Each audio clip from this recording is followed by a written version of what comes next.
आज मम्मी बनावी रहा है हल्दी री सब्जी। तो मम्मी टमाटर, मिर्ची, कांदा, गोभी, मटर, हल्दी हैंग सब्जियों साफ करे रहा है। आवला लावड़ा है तो मैं होचो कि आवला रो जूस वणाई दूँ।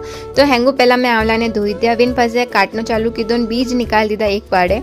आप सब मैंने कमेंट करो कि आपरा बाल अत्र लंबा कीकर है। तो मैं जो तेल यूज करूँ वो आवला रो यूज करूँ। कदी कदी आवला कैंडी, आवला जूस खाती पीती रू, जिन वजह मारा बाल अत्र लंबा है। तो आप भी आपकी डाइट में रोज रो एक आवलो ऐड कर सको। हेंगोनी कार दिया, विन पासे पीस दीधा, पीस थोड़ो विन में पानी और शक्कर भी डाल दीधो क्योंकि खारो लागेला मने पासे भावे कोनी। जतरे मम्मी हैंग सब्जियों साफ कर दीधी हेती अने सामरा वणावेला। पछे मैं जूस ने छाण लियो। अबे बारी है इने पीवारी। आवलारो टेस्ट थोड़ो खाटो लागे, लास्ट में जाव तो खारो खारो लागवा लग जावे। तो जिकरी पीधो तो स्टार्टिंग में तो खाटो लागतो तो लास्ट में मुंडो वगाड़वा लागी क्योंकि खारो लागवा है। तो आप सब मैंने कमेंट में बताजो आवलारो जूस पसंद है कि नहीं। पछे हेंगोरी वास्ते चाय बना दीधी, हिनानकन ठाकुर जी की पूजा कर दीधी। पछे भाई हाथे आएगी स्वेटर लेवा। स्वेटर में कट्टू लीधो, वो मैं आपने कालेरा व्लॉग में